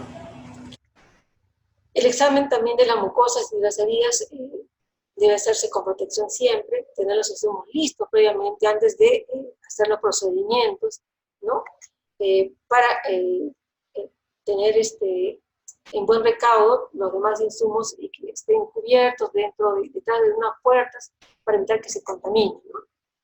La presencia de estomas es un foco de contagio, hay que prevenir al personal, hay que prevenir al familiar también, en cuanto al manejo de la secreción de los estomas, ¿no? Y los niños asintomáticos es preferible hacer, entonces, ahora, ya que estamos en esta etapa ya de la pandemia, que todos los pacientes que vayan a hacer operaciones, e incluso los que se están hospitalizando, tengan su prueba COVID, la prueba rápida al virus. Y es lo que se está haciendo, ¿no? A la anestesiología nosotros nos exige que el paciente que va a pasar a sala tenga su prueba rápida de COVID. Aquí tenemos cómo se clasifican las cirugías según urgencia y miren pues qué cosa es lo que estamos haciendo. Ahí vemos englobado dentro de ese recuadro rojo, la cirugía de emergencia inmediata, que son aquellas que son impostergables, las que ponen en riesgo la vida del paciente, y la cirugía inmediata que puede esperar al menos algunas horas hasta un día, ¿no? Esos son los pacientes que tienen que entrar a sala de operaciones. Entonces, nosotros estamos operando niños con dolores agudos quirúrgicos complicados y también los neonatos con patología congénita, ¿no? Quirúrgica congénita, por ejemplo, la gastroquisis, las atresias de esófago, las atresias intestinales, etc. Son los pacientes que hemos estado operando en este tiempo. Entonces, la pregunta aquí es operar o no operar. Estamos en fase ya 5 de la emergencia del COVID-19, entonces se recomienda que se realice solo la cirugía de emergencia. Como dice el doctor, se debe individualizar los casos y valorar la posibilidad de dar tratamiento conservador seguro al paciente y realizar la cirugía urgente solo cuando se hayan agotado las medidas de tratamiento conservador, ¿no? Hay que valorar siempre el riesgo-beneficio. Aquí es el paciente que hemos visto en la práctica privada, es un plastrón apendicular, miren, ya tenía 12 días de evolución el paciente, o la paciente, y se dio pues manejo médico, ya se ha derivado a su domicilio y retornará dentro de 3 meses para poder hacer la cirugía de intervalo. El objetivo principal entonces entre operar y no operar va a ser pues encaminado a preservar la actividad asistencial vital, o sea, ¿a quién? Al personal de salud. Tenemos que cuidarlo, ¿no? Protegerlo a este personal sanitario, así como también evitar la propagación del virus, ¿no? Entre los pacientes, en el mismo paciente y a la comunidad. Esta fue una publicación que salió pues sobre la contaminación del líquido peritoneal, en lo cual, digamos, nos basamos y nos dio herramientas para decir que la cirugía laparoscópica tenía que estar limitada por estos riesgos, ¿no? Sin embargo, cuando ya se han ido consiguiendo los filtros de alta seguridad, estos riesgos se han ido disminuyendo y ya estamos entrando nuevamente a la cirugía laparoscópica, con todas las medidas de protección, por supuesto. Entonces, ¿existe riesgo quirúrgico elevado en pacientes con o sin COVID? En Italia se observó una tasa elevada de complicaciones respiratorias y contagios en pacientes intervenidos, incluidos los oncológicos, ¿no? Los cuales han desarrollado rápidamente SARS-CoV-2 grave con una tasa de mortalidad alta, y eso publicó Zambrano. Y otras series también se reporta un aumento significativo en el número de contagios entre el personal de salud que maneja estos pacientes, ¿no?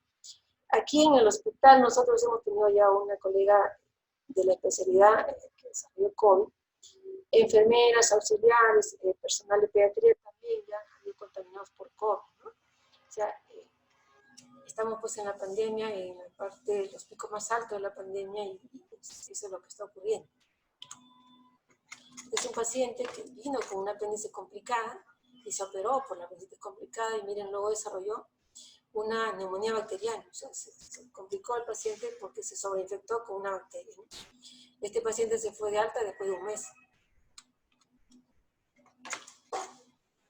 Entonces, aquí era la discusión entre qué vía de abordaje debe hacerse. Entonces, la vía de abordaje es la más beneficiosa para el paciente, independientemente de la infección COVID, ¿no?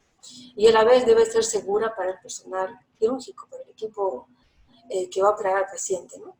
Entonces, si vamos a hacer la laparoscopía, como hemos dicho, usando los filtros, y en el caso de los niños, tenemos la particularidad de que la pared abdominal es bastante pequeña. Tiene un espesor, digamos, menor que la pared del adulto. Y además hacemos un neumo abierto, ¿no? Al hacer el neumo abierto, muchas veces no hacemos una incisión que coincide exactamente con la entrada del trócano. Y entonces a veces nos queda un poquito más grande. ¿Qué hacemos en ese caso? Hacemos una jareta para poder asegurar ese trócano y que no haya fugas. Y las otras, los otros puertos, si vemos de que también no están muy seguros, también los aseguramos, ¿no? Para que no haya riesgo de que se salgan y pueda haber exuflación. Y bueno, usamos los filtros, ¿no? Estamos usando ya en la parte privada los filtros. Lo ideal es usar 3, pero a veces no se dispone de los 3, ¿no? Si tengo 1 o 2, lo vamos haciendo. ¿Y qué hacemos al final? Al final, antes de evacuar, de retirar los puertos, vamos girando el aspirador por esos trockers y acabamos evacuando los otros puertos que no tienen el filtro, para así asegurarnos de que no vaya a quedar gas residual y nos pueda luego ocurrir una exuflación que nos pueda contaminar, ¿no?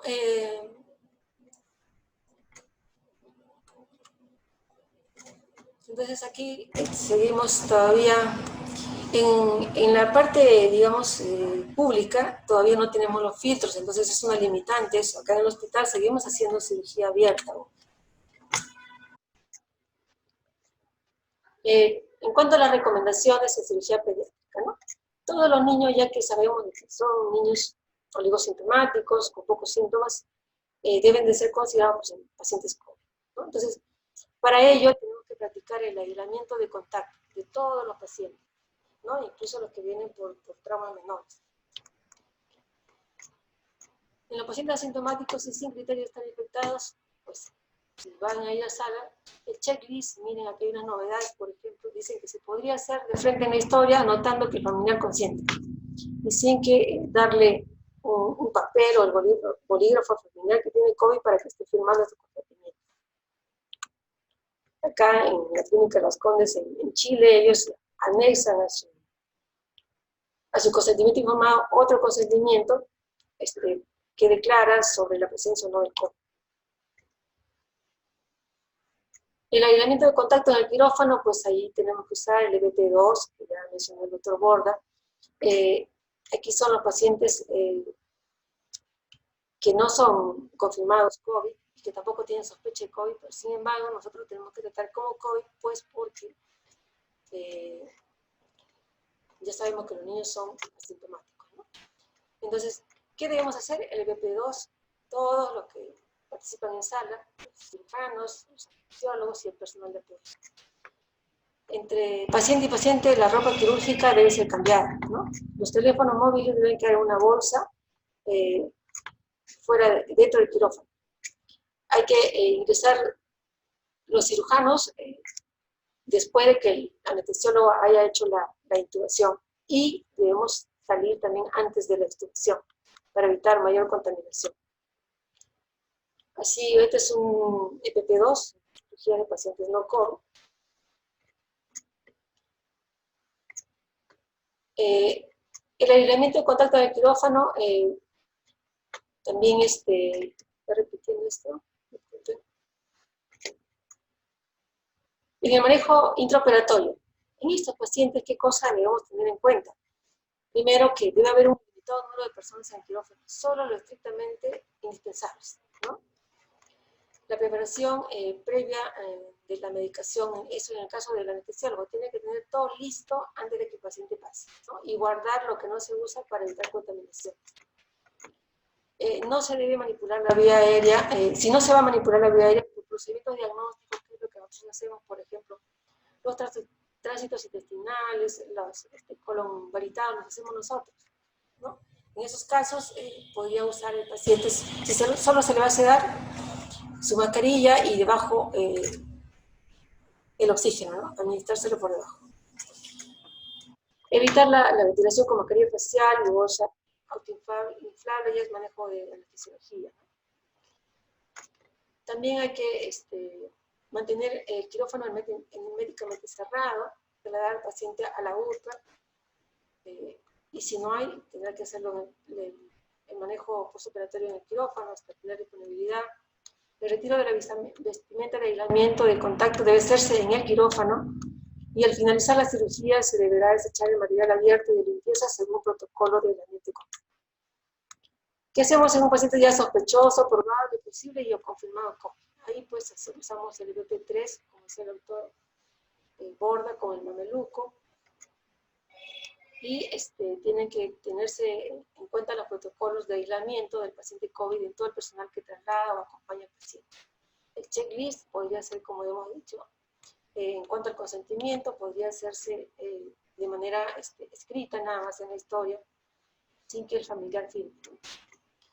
El quirófano debe ser diferenciado debe estar aparte, debe estar en otro ambiente, de preferencia debe tener un ingreso aislado, debe tener un ingreso y una salida diferenciados. La cirugía debe ser rápida y segura para el paciente y el personal. El abordaje quirúrgico debe ser el que beneficia al paciente. Y la URPA y el traslado del paciente debe ser directamente a su habitación, o si va a ir a cuidados intensivos, directamente a cuidados intensivos, ¿no? En cuanto a la cirugía rápida y segura, están habiendo problemas con el uso del EPP3 y de los lentes protectores, estos que son oclusores, porque ocurre mucho empañamiento, ¿no? Entonces, para eso se está recomendando el uso de jabón, colocarle jabón o líquido o en barra para evitar esto. Y también colocar esparadrapo en la parte superior de la mascarilla para evitar pues, que el vapor de agua suba hacia arriba. Estos son los pacientes que operamos cuando recién empezó la pandemia. Miren, a todos le hacemos cirugía, puntos intradérmicos para que la familia retire los puntos de su casa, porque ya no vienen los pacientes a consultorio, ¿no? Los manejamos luego a través de llamadas telefónicas, vamos viendo cómo va el paciente y vamos controlando sus heridas a través de fotos por WhatsApp, etc. Y los familiares retiran los puntos en casa. En el manejo intraoperatorio, entonces, ya habíamos dicho que los pacientes van a la UCI o a los ambientes, no van a la URPA, a menos que sea una URPA COVID, ¿no? Los EPP se retiran pues, bajo estricto protocolo en sala de operaciones. Sabemos que la primera causa de contaminación del médico es el retiro incorrecto del EPP. Demás normas descritas de manera similar para los pacientes no COVID, ¿no? No se debe tocar las historias clínicas mientras esté con el EPP contaminado. Y debe haber un aislamiento estricto y desecharlo, no usado aquí. Todas las ampollas que están abiertas a medio usar deben de ser desechadas, ¿no? El postoperatorio sin familiares y los informes son por vía telefónica. Este es otro paciente que hemos operado. Este no era una emergencia, era una urgencia, pero tuvo que entrar a sala por una pseudooclusión intestinal. Y el bebé todavía hasta ahora seguimos en estudio con él. Probablemente pronto lo estemos cerrando. Entonces, en conclusión, pues estamos en fase 5 de la pandemia COVID y solo debemos hacer cirugía de emergencia, ¿no? Los niños asintomáticos, es recomendable igual siempre la prueba COVID en todos los preoperatorios. La posibilidad de los manejos médicos seguros son la primera opción de tratamiento, ¿no? La laparoscopía se puede realizar y de una manera segura usando los filtros de CO2 de alta calidad, ¿no? En todos los puertos de preferencia. Y hacer también, en el caso nuestro, ¿no? La fijación de los trócares para evitar que ocurra la salida incidental de estos trócares y pueda haber insuflación que nos pueda contaminar, ¿no? El uso del EPP es fundamental. No se puede trabajar si no tenemos EPP, porque el coronavirus está aquí, en nuestro medio, está en nuestros hospitales COVID, por todos lados tenemos pacientes con coronavirus. No se debe operar sin protección. Prescindir de todo personal no esencial para la cirugía, y la cirugía debe ser rápida y segura, y los pacientes deben salir de alta prontamente, ¿no? En el caso de los niños con esta patología inflamatoria similar a Kawasaki, debemos, hacer un estudio exhaustivo del paciente antes de llevarlos a sala de operaciones para evitar complicaciones mayores en estos niños, ¿no? Porque llegan a estar realmente en un estado muy grave. Gracias.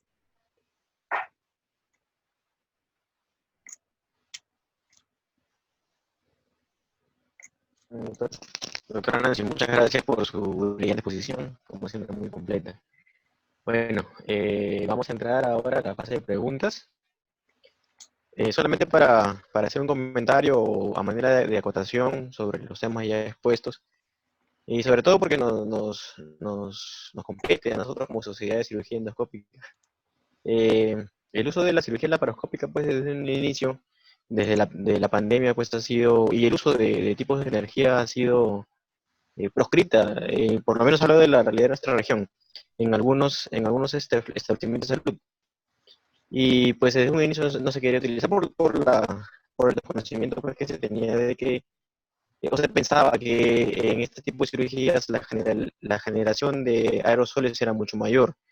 Pero sin embargo, actualmente ya se ha demostrado en algunos estudios, tanto chinos como españoles y italianos, que la generación tanto de aerosoles en cirugía abierta como en cirugía laparoscópica, la diferencia no hay una diferencia significativa, ¿no? Y también el uso de tipos de energía, por ejemplo, el monopolar o el electrobisturí que nosotros usamos normalmente, solamente genera partículas de hasta 0.1 micras, ¿no? Que es casi el tamaño del virus que realmente tenemos, ¿no? Pero l- lo que no se ha demostrado es que si realmente hay presencia o no en el humo, pues, que genera el uso de este instrumento, ya que en algunos casos se llega hasta 400 grados centígrados en la punta del electrobisturí, ¿no? Igual en el uso de repente del ligashur o de otro tipo de energía que varía también la generación de partículas desde 0.3 hasta 8 micras. Entonces no se ha demostrado, pero lo que de repente puede sí darle un cierto grado de seguridad para la utilización de la cirugía laparoscópica es que una fuente de aerosoles pero contenida, ¿no? Que solamente se limita a la cavidad o al nemo peritoneal dentro de la cavidad peritoneal, ¿no? Y mientras se tengan pues los instrumentos adecuados y seguros que no tengan pues fuga del nemo peritoneo, se puede eh, hacer la exuflación de manera segura con filtros, como ya lo explicó el doctor Juliano. En base a eso, quería hacerle unas preguntas a ambos. ¿Cuál es su postura sobre el uso de cirugía laparoscópica y sobre el uso de tipos de energía? Basado en su experiencia, más allá de las guías que ya hayamos podido revisar, ¿no?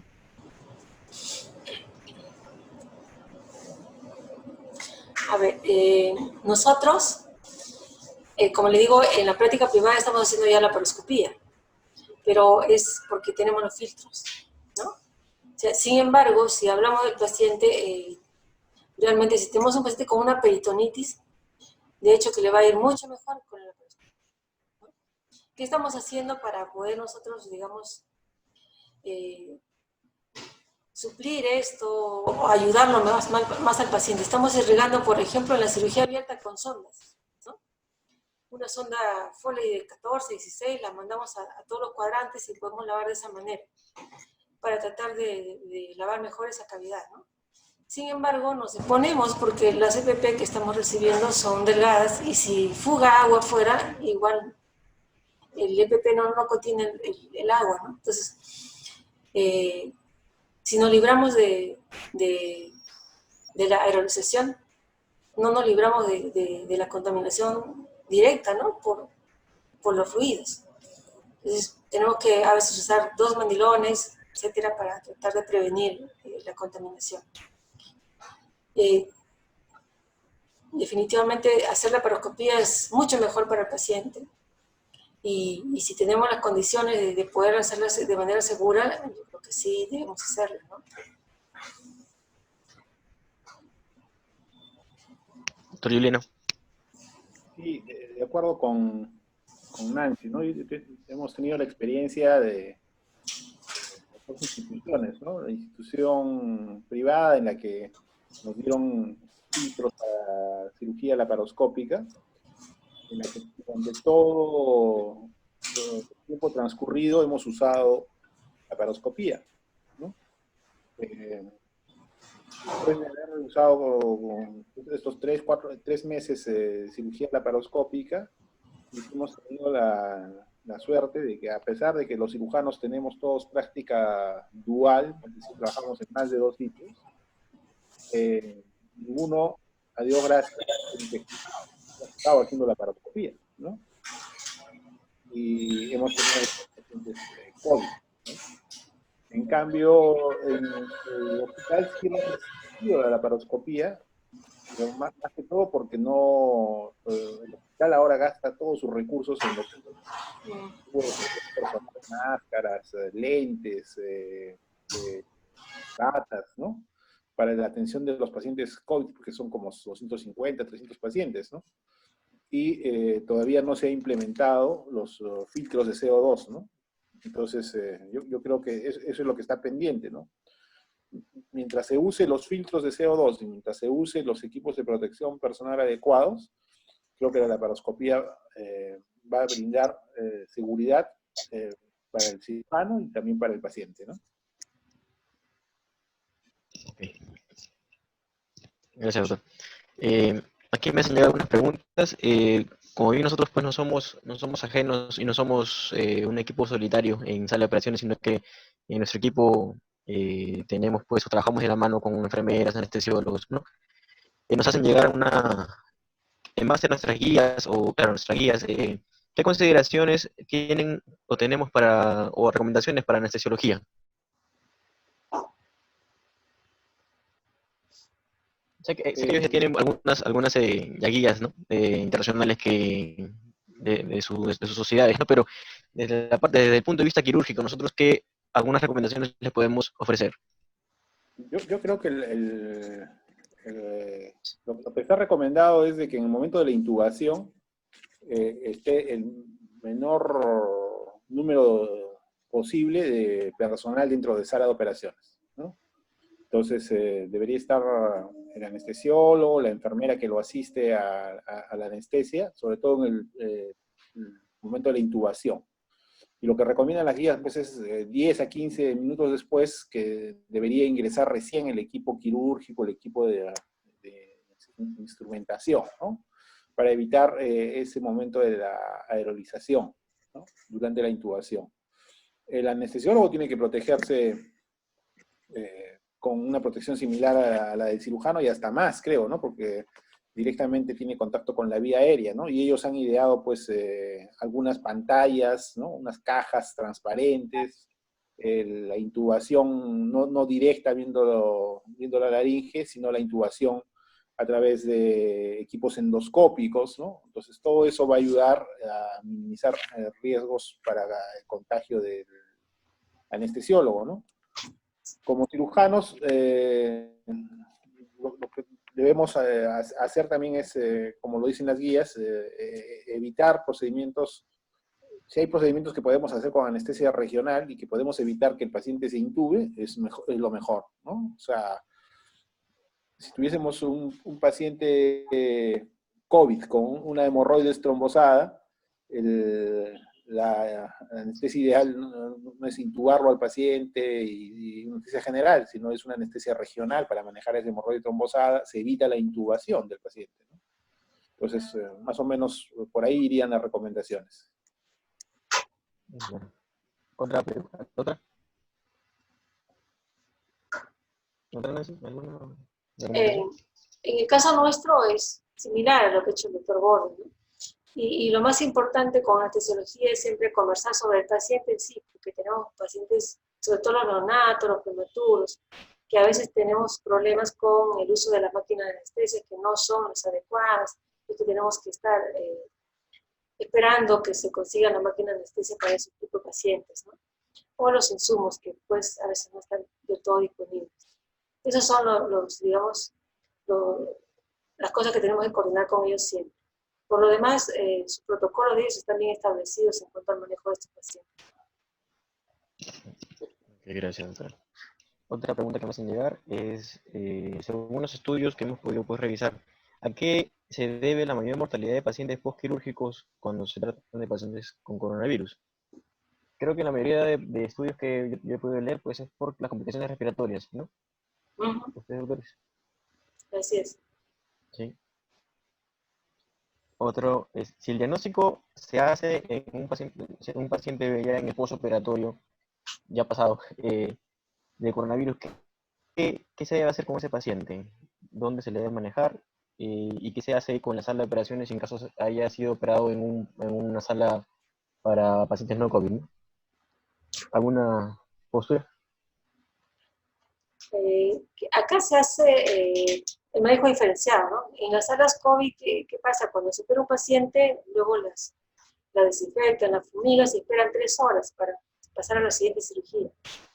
Entonces, debería ocurrir lo mismo pues, en ese tipo de pacientes, ¿no? Si es que fue el diagnóstico inmediato, pero si fue después de 2 o 3 días, ya ni modo, ese virus ya se eliminó incluso, ¿no? Nos ocurre a nosotros que hospitalizamos a un niño con una quemadura y celulitis. Estaba con fiebre el niño y realmente la quemadura era del muslo, una quemadura como del 10% y toda flogótica. Hicimos la prueba rápida y salió negativo, pero escuchamos toser al familiar, ¿no? Entonces le pedimos el hisopado. Y al tercer día de estar hospitalizado el paciente salió que era coronavirus positivo, ¿no? En una sala, en un ambiente normal, con más pacientes y enfermeras.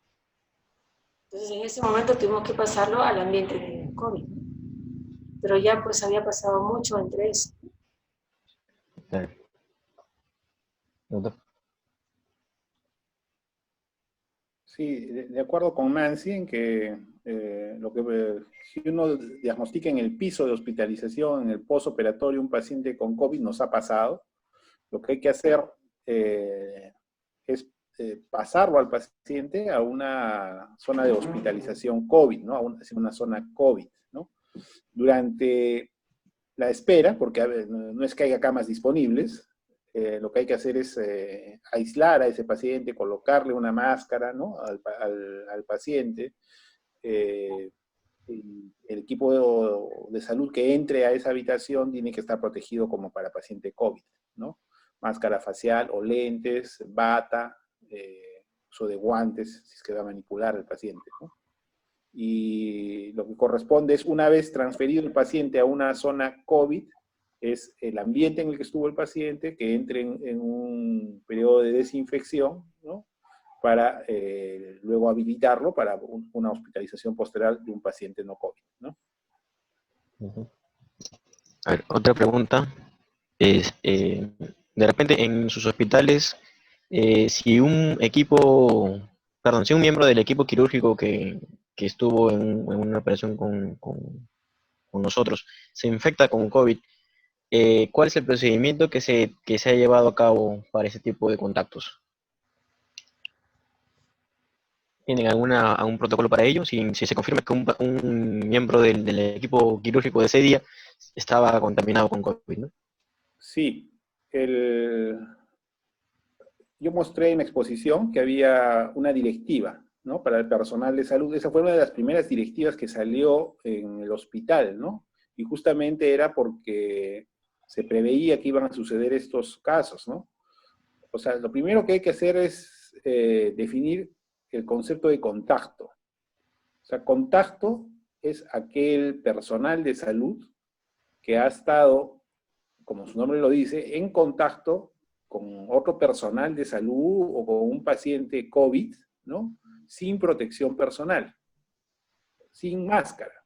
O sea, el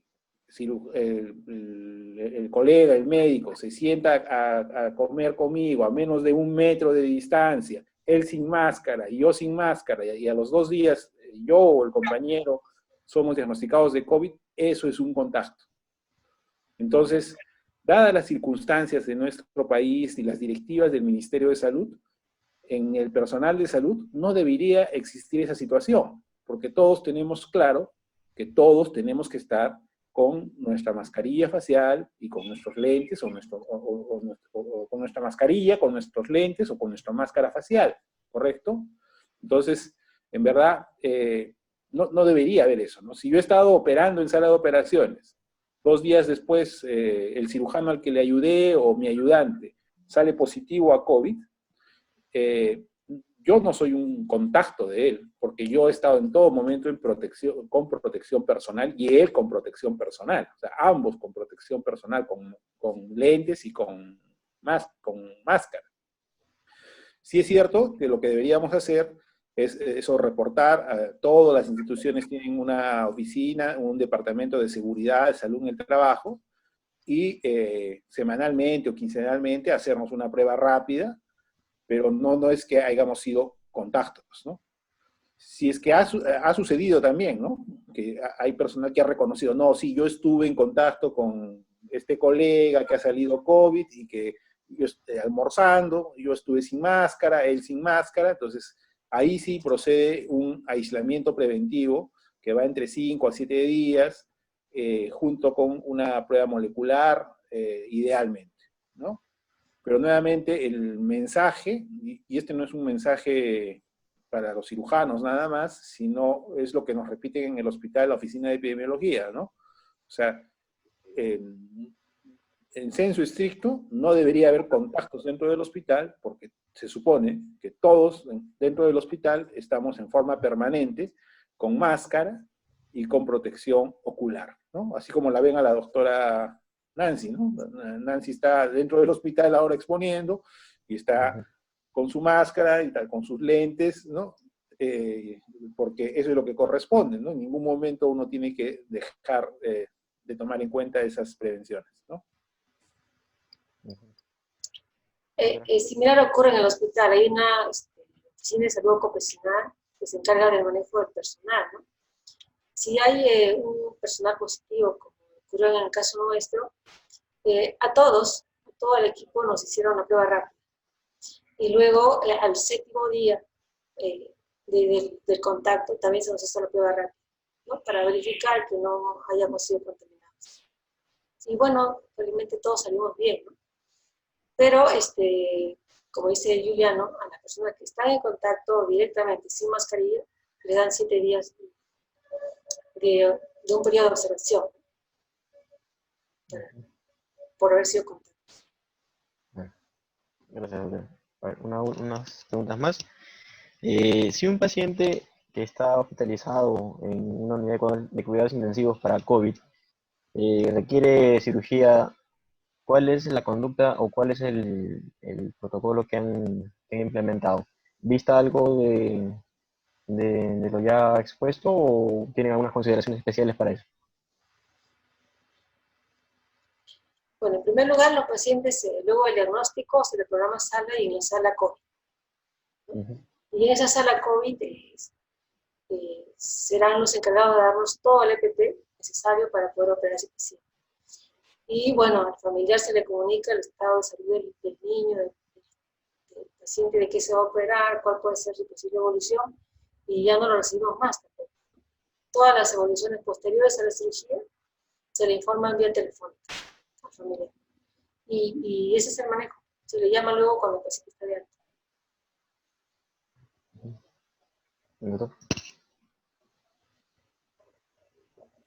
Sí, los pacientes, o sea, los protocolos que hemos establecido nosotros son los que justamente te presentaba, ¿no? O sea, protocolos para pacientes COVID y no COVID, dependiendo de los diagnósticos establecidos, ¿no? Los diagnósticos a través de una prueba rápida, una radiografía de tórax o una tomografía de tórax, ¿no? Hay muchas aristas, ¿no? Del problema, ¿no? El paciente puede ser un falso negativo, un falso positivo, pero la idea es que apenas se detecte que el paciente es COVID, aislarlo en una área para este tipo de pacientes, ¿no? Y el seguimiento del paciente, una vez de alta, también lo ideal es diferenciarlo, ¿no? Pero existe también las altas epidemiológicas que las están dando a los 14, 21 días, ¿no? Una pregunta que nos hace llegar, dice, en la práctica, ¿en qué porcentaje se logra una evolución favorable con el manejo conservador de los cuadros de apendicitis aguda en estadio inicial para pacientes con coronavirus? ¿Hay alguna experiencia sobre eso? Nosotros, como les decía, hemos tenido un plastrón apendicular que lo hemos manejado con antibióticos. Solo 3 días endovenoso y luego otros 4 días vía oral, es suficiente. El paciente se fue a su casa pronto, ¿no? Ha ido muy bien. El paciente al momento del alta se le da el número telefónico del cirujano y está en contacto frecuentemente para averiguar cómo. Y eso es lo que hacemos. Pero apendicitis en estadios iniciales generalmente no hay en esta época. La mayoría son apendicitis complicadas. Porque como se sabe, por ejemplo, que este hospital es un hospital COVID, no están viniendo muchos pacientes de emergencia. Entonces vienen los pacientes que están realmente delicados, ¿no? Y todos acaban siendo operados. Sí, nosotros tenemos una experiencia bastante amplia en lo que es el manejo del plastrón, del apendicular, ¿no? Que es la apendicitis aguda grado 4 complicada, pues con una masa pendicular, ¿no? Paciente de 4 o 5 días que llega con una masa, y que el 80% responde al manejo antibiótico y un 20% no responde al manejo antibiótico y va a tener que ser operado. Eso lo seguimos haciendo en pacientes COVID y no COVID. Y no hemos calculado la estadística de estos 3 meses, no es que vengan esos pacientes a cada rato tampoco, ¿no? Pero lo que proponen las guías americanas, las guías colombianas, la guía española, es pues el manejo médico de la apendicitis aguda en fases tempranas, en fase inicial. Esto en base a que ya existe pues ensayos clínicos a nivel mundial, ensayos clínicos, o sea, a nivel de evidencia 1A, que han comprobado que los pacientes con apendicitis aguda en estadios tempranos responden en un 80% al manejo médico. Pero esa es una respuesta inicial, ¿no? Esa respuesta inicial se ha evaluado también y se ve que el 30% de esos que respondieron recurren en el primer año, ¿no? Entonces, no es que el manejo médico de la apendicitis aguda sea actualmente el gold estándar, ¿no? Te puede ayudar a contemporizar al paciente, ¿no? A no operarlo en esta época de pandemia, ¿no? Y diferir el tratamiento para una posterior oportunidad. Pero esas son experiencias de otros países. En verdad, yo no conozco experiencia nacional en el manejo de la apendicitis aguda en fases tempranas, ¿no? Y es por eso que la guía clínica que se publicó contemplaba eso, ¿no? O sea, de que si es que se va a hacer ese tipo de manejo, antes de hacerlo el manejo, uno tiene que establecer protocolos, ¿no? O sea, por ejemplo, los protocolos internacionales te dicen que una mujer no debería entrar ahí, ¿no? ¿Por qué? Porque la mujer tiene diagnósticos diferenciales varios, ¿no? Sobre todo diagnósticos diferenciales ginecológicos, ¿no? Esos estudios están probados sobre todo en varones. Un niño, una embarazada tampoco debería entrar a un manejo médico, ¿no? De una apendicitis aguda temprana, un anciano, un paciente diabético, inmunodeprimido, ¿no? Entonces hay varias aristas que deben contemplarse, ¿no? Y si uno quiere implementar el manejo médico, no es que se le antoje, sino es que debería haber un protocolo institucional. Ahora, por experiencia propia, en verdad, cuando la apendicitis aguda en fases tempranas llega al hospital o a la clínica, con menos de 12 horas, 18 horas, uno lo opera al paciente hoy día y se va de alta mañana, ¿no? Así es. Entonces, ¿qué pasa cuando tú le comienzas a dar manejo médico? Al menos tienes que dejarlo 2 o 3 días de hospitalización, ¿no? O 4 días. Si bien es cierto, evitas la cirugía, pero prolongas el tiempo de hospitalización, que también es un tiempo de exposición del paciente a un medio potencial para enfermarse de COVID, ¿no? Entonces, yo creo que hay que valorar mucho eso, ¿no? De repente esos protocolos han sido aprobados para ser usados en zonas donde no había camas para atender al paciente, ¿no? Donde no había quirófanos, donde los respiradores hasta de sala estaban siendo utilizados como ventiladores, ¿no? Pero en las instituciones que nosotros laboramos no hemos llegado a esa situación, ¿no? Para nosotros sigue siendo más sencillo, si viene el paciente con apendicitis aguda, COVID o no COVID, es operarlo con una apendicitis aguda no complicada, o una anestesia regional, con una cirugía abierta, y el paciente al día siguiente está de alta, ¿no? Gracias. Una última pregunta, que es más contextual, referente a lo que se está viviendo en cada hospital. Me preguntan un colega, ¿a qué postura o cuál es su opinión con respecto al número elevado de residentes y médicos jóvenes infectados? ¿A qué creen que se deba esta alta incidencia y qué recomendaciones le darían al respecto? Bueno, sí, en el hospital hemos tenido residentes infectados. Felizmente en mi especialidad no, pero sí han habido residentes infectados, ¿no? ¿Qué pasa? Que los más jóvenes son los que están siendo movilizados para tratar o apoyar en esas áreas donde están los pacientes COVID, ¿no? Las personas mayores, las personas con comorbilidad, tú sabes que se han ido a casa, y los que con comorbilidades que no son graves, están yendo a trabajar, pero tampoco se exponen mucho, ¿no? Entonces, ya que los residentes y los médicos jóvenes son los que están, digamos, batallando más duro en esto, tienen mayor exposición, tienen, por lo tanto, ese riesgo, ¿no?, de infectarse. Pero como te digo, aquí en el hospital, en la especialidad nuestra, que el director fue una colega asistente, y los residentes han ido muy bien. Entonces, es cuestión también de protección, ¿no? De cada persona, a mi parecer. Doctor Liliano. Sí, yo justo estaba buscando acá en el celular el reporte que nos dieron en el hospital sobre seguridad y salud en el trabajo, ¿no?